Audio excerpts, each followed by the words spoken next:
Welcome to Slash Bash, where today I am bringing you another Choosing Beggar Reddit video. In our first story, the epic tale of the ultimate choosing beggars. Let's jump right in. Hello everyone, this is my first post on this sub. I have mulled about telling this insane story here for a few years, but just never got around to it. But I finally buckled down and wrote the whole thing out, so strap in and get ready for a long read. It was the summer of 2015. After living and working abroad for a few years, I had returned to the US and moved back in with my parents in order to attend grad school. My dad was working in another state at that time and was rarely home. Then in August, my sister got married and moved out of the house. Suddenly, I had half of the house to myself, but it didn't last long. Soon, fall semester had started, and boy, was it grueling. In addition to being a full-time grad student, I started a part-time teaching job at my university, which involved a minimum of 20 hours a week of work. In short, it was a living hell, and most days I was running on 4 to 5 hours of sleep due to all the stuff I had to do. Then on top of that, enter Choosing Beggar. My mom got a call in early September from her old college roommate, who we hadn't heard from in several years. For the purpose of this story, I'll call her Lizzie. Lizzie informed my mom that her and her husband, who I'll call Jason, were living in a hotel room in California, and in 2 days they would run out of money and become homeless. She asked if she and Jason could live with us for a while so they could get back on their feet. My family didn't know what to do exactly. We are a Christian family, and thus we wanted to take care of Lizzie and Jason, but at the same time, we had a lot of questions about how they had gotten to that place they were in, especially since the last time we had heard from them just a few years prior, they were living in Maryland and had good jobs and a nice home. In the end, we decided that it would reflect very poorly on our Christian witness if we did not try to help them. We ended up telling them that they could stay with us for 6 months while they got back on their feet. Lizzie started a GoFundMe account to raise money to travel across the country. We lived in Florida, and my mom gave them money for hotels while they were raising funds. After a week or so, they had arrived at our house and took up residence in the room my sister had just vacated. Things got weird almost immediately. For starters, there was something really odd about Jason. When I met them outside after they arrived and helped carry in their luggage, Jason didn't even say hello to me. When my mom prepared dinner for everyone, Jason was super picky about the food and wouldn't eat half of it. Then they told us their story, at least their version of it anyway. When they were living in Maryland, apparently God told them that they needed to quit their jobs and sell their home and move to California to start their musical careers as performers. Both of them were musicians, although previously they had mostly been doing things like piano tuning, teaching, etc. Against their own parents' advice, they sold everything and moved to California. Then they proceeded to live in a hotel there for 3 years. I asked why they didn't try to find an apartment to live in, and they said that they couldn't find one. As you would expect, after 3 years, not only was their money all gone, but they had also $50,000 of credit card debt. The harmony in our house started declining almost immediately upon their arrival. On weekend evenings, I liked to listen to an ambient music program that played on public radio while I worked on writing papers in my room. I kept the volume on low, and my sister didn't have any complaints about it when she had lived there. But on their second day there, Lizzie started demanding that my mom tell me to not play the music because it bothers Jason. My mom told her to deal with it herself, which she did, and I started using headphones. Now, before I can explain more about the real choosing beggar, Lizzie, I need to explain a bit more about Jason. Jason seemed to be suffering from some real psychological issues. During his first couple weeks in our home, he spent the entire day either pacing back and forth across the house or just sitting in our lazy boy recliner and staring into space for hours. He seemed very disillusioned about everything that had happened to his life, Understandably so, and I kind of felt sorry for him. It was clear from the outset that Jason was in no condition to be holding down a job, and his condition only continued to deteriorate as he stayed in our house. After a few weeks, he wouldn't even leave his room, lied in bed all day, and refused to eat anything other than eggs, toast, and slices of cheese. He also got extremely flustered whenever Lizzie left the house and would start freaking out every time it happened. Lizzie, however, was quite different than Jason. At the beginning, she was determined to find a job, and by what seemed like God's providence, she was able to find one almost immediately. She got hired by a local Episcopalian church to be the worship leader, and the pay was very good considering how little work it required. She also got another job offer as an administrative assistant at a local office. Then Lizzie went and ruined everything almost immediately. She turned down the office job because she felt like it wasn't God's will for her to take this job and that she could do better. Then she started asking members of the Episcopalian church for money directly during church instead of asking the church board, which is the standard procedure. Additionally, after 2 or 3 weeks of working there, she stopped coming to work because she needed to stay at home to take care of Jason. At this point, the church told her they needed to have a meeting to talk about what had been going on. She refused to go meet with them, saying, "I can't leave Jason at home." When they offered to come to our house and have a meeting, she declined again because "I can't leave Jason's room." Then they said, "Then you need to resign." Suddenly, she reversed course and agreed to meet in our home, but by this point the church had gotten wise to her antics and realized what kind of a person they were dealing with.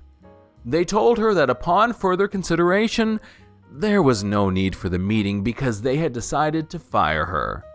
From that point on, Lizzie was basically in our home 24/7 for the remaining 5 months and spent all of her time either caring for Jason or watching old sitcoms on her iPad, and things only got worse from there. But wait, there's more. In addition to Jason and Lizzie, we came to have yet another moocher living in our house. In October, a Japanese girl who we knew, Eriko, had just graduated from college and asked if she and her mother could stay in our guest room for 10 days before they both went back to Japan. We agreed. After 10 days, Eriko's mother went back to Japan, but Eriko decided to stay in the US for a year to work and just continued living in our house without asking us if it was okay, which is very unlike most Japanese people. Eriko and Lizzie did not really get along. At one point, Eriko was painting her nails in her room. Jason somehow smelled the fumes from the nail polish in his room and absolutely freaked out. He ran to the other side of the house screaming about how he couldn't breathe and was suffocating and that there were dangerous factory chemicals leaking into our house. We figured out pretty quickly that it was just Eriko's nail polish, but Lizzie responded by suddenly opening the door to Eriko's room unannounced and screaming at her, "Don't ever use nail polish in the house again! Do you hear me? Never again!" There were other conflicts as well, but that is the only one that I remember well. We had to ask Eriko to leave after about 3 months. By around Thanksgiving, Jason's condition had just gotten worse. He almost never left his room, and he wouldn't shower for weeks. You could tell if he had walked through the house recently just by the smell he left behind him. Later, he mostly stopped eating and lost quite a bit of weight. Then he stopped drinking, at which point we had to call the ambulance. The ambulance came and he really did not want to go with them. He said, "No, wait, I'll drink this time," and then held the cup of water up to his mouth, but wouldn't drink any of it. So he was forcibly hauled away to the hospital and later a mental institution. He came back after a couple weeks and he was a little better than before. He could drink and eat food again, although he was still incredibly picky. He could even have a lucid conversation and play the piano sometimes, but sadly that didn't last long. Shortly after that, Jason couldn't or wouldn't go pee anymore, and the only way to make him pee was through the use of a catheter. Lizzie couldn't put it in by herself and asked my mom to help her, which she did. The problem was that Jason would swat away the catheter the whole time, screaming, "No, no, no, no, no." So my mom had to hold his arms back while Lizzie put the catheter in. After one time of that, my mom told Lizzie that she did not wish to see Jason's bare butt again, and that Jason really needs a nurse to give him proper care. Rather than do that, however, Lizzie decided to ask our retired neighbor, who she barely even knew, to come over every time Jason had to pee, and to my shock, he agreed. It was embarrassing, because my mom and I would just be doing our work around the house, and our neighbor would have to walk past us on the way to the bathroom to help put in the catheter. Awkward. The truly incomprehensible thing about Lizzie was that in spite of having a crippling amount of debt, they did not try to rein in their spending in any way, and in fact continued buying things that they did not need. For example, despite having $50,000 of credit card debt, Lizzie still had one credit card that was not maxed out when she arrived at our house. And she proceeded to max it out by buying expensive kitchen supplies from Williams and Sonoma, which wasn't even necessary since we already had a fully stocked and supplied kitchen. This utter disregard for personal finances also extended to how she treated our finances. For example, we always keep the thermostat at 78 degrees in summer and 68 degrees in winter so we don't have a huge electricity bill. Lizzie didn't like that one bit and frequently changed the thermostat when she thought no one was looking. My mom caught her one time and told her the house rule, but she complained that Jason is cold. My mom said, "I can give you some blankets to use then." "No thanks," she replied unhappily, and the secretive thermostat tampering continued. One night, while I was up late writing a paper, I realized she was doing it again. After she went back to her room, I silently left my room and changed the temperature back. She realized the heat was off again, so she came out and changed the temperature again, and I silently changed the temperature back. This repeated 5 or 6 more times. Finally, she came out with Jason, saw the temperature had been changed back yet again, and exclaimed, "Somebody keeps changing the temperature," in such a loud voice that it woke my mom up. After they returned to their room, I went out and changed the temperature back yet again, and Lizzie finally gave up. God forbid that people set the temperature in their own home. This callous attitude towards our finances also became an issue in regards to the food we provided. Not only did we let Lizzie and Jason stay in our house for free, but we also paid for all of their food, even when they were eating different meals than us. We try to keep costs down by shopping at cheaper grocery stores like Aldi's and eating store brand products instead of name brands. Lizzie grew up being kind of spoiled and had never learned to save money by doing this. When my mom did the grocery shopping for the week for everyone, Lizzie always requested the most expensive name brand food, saying, "Well, Jason won't eat anything else," even if the food was for herself. We went along with this for about 3 or 4 months until one time when my mom was playing piano for my parents' church. Lizzie, knowing full well that my mom was busy, decided she needed to call my mom and ask for Boar's Head provolone cheese. It was the straw that broke the camel's back. When my mom came home, she told Lizzie that we would be willing to continue buying food for them, but it would not be name brands anymore. Lizzie yelled, "You just don't understand people who have preferences," and stormed off to her room. From that point on, Lizzie decided to buy her own groceries and continued buying the same expensive brands. I still have no idea where she got the money from to do it. As you would expect, money was continually an issue for Lizzie and Jason as their debt continued to climb. In October, Lizzie arranged to have a meeting with my mom on the back porch, and she started guilting my mom about how she has nothing and we have so much, and that a true Christian should not be selfish and should help those in need. She then asked my mom for an $800 loan to cover her credit card bills for that month, and promised to pay my mom back before all her other creditors. My mom gave in, and predictably, the repayment did not happen. As time went on, my mom mentioned the outstanding loan a number of times, but Lizzie would just sarcastically dismiss it, saying, "Let it go, let it go." Also, Jason's parents had apparently left their children a trust fund, but specified that it could only be used for education or medical issues. That didn't stop Lizzie from hounding Jason's nephew, who was the trustee for the account, to give them money for things that obviously did not fit the legal criteria. I overheard several of these phone conversations, and she made all kinds of accusations and aspersions about Jason's nephew's character, even though he was just following his legally bound duty. The phone calls were extremely unpleasant to listen to. Lizzie also almost got arrested for assault. When Jason was having his stint in the hospital, there was a watcher there whose job was just to watch unstable people and make sure they are okay. They aren't allowed to do anything more than to notify a nurse about any issues that arise. One time, Jason started freaking out at the hospital about how he was dying. He wasn't. All the tests said that there was nothing wrong with him physically. Lizzie started flipping out and tried to get Jason out of the bed to take him to a nurse, but was struggling to get him out of the bed herself. The watcher had notified a nurse and was just sitting there since he's not supposed to do anything more than that. Lizzie saw him sitting there and flew into a rage. She grabbed him by the arm and yelled, "Why aren't you helping him?" The watcher yanked away and ran out of the room. The police were called, but the watcher did not wish to press charges. Lizzie was banned from entering the hospital, though. It should be clear by this point that Lizzie has an anger issue, and we suspect that Lizzie has some kind of personality disorder. I'm not a psychologist, but my money is on borderline personality disorder. This played out in many ways during her time in our house, but the most frustrating thing was how she always tried to manipulate others into giving her what she wanted.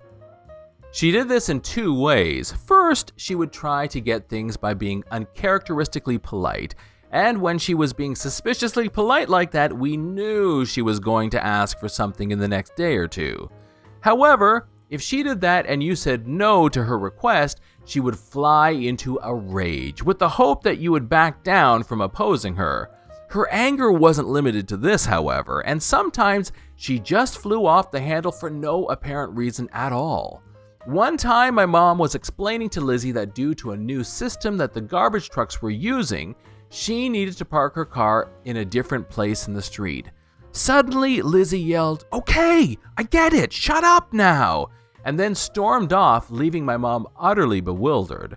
For me, the worst part about Lizzie was her extreme levels of self-righteousness. She claimed to be a Christian, but she completely failed to exhibit Christ-like behavior at every turn. She was a big follower of Joyce Meyer and Joel Osteen, who are both part of the prosperity gospel movement. One time, I dared to criticize Joyce Meyer in front of her, causing Lizzie to fly into a rage, saying, "I will defend Joyce Meyer to the end." I was utterly bewildered by this response, since the Bible says in both Psalm 14 and Romans 3 that no one is good, not even one.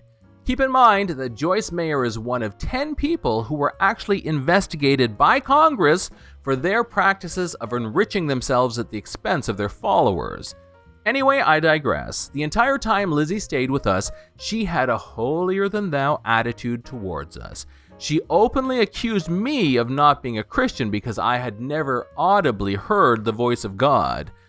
That accusation was pretty stunning because the entire time she lived with us, she had never gone to church, save for the 3 weeks she led worship at the Episcopalian Church.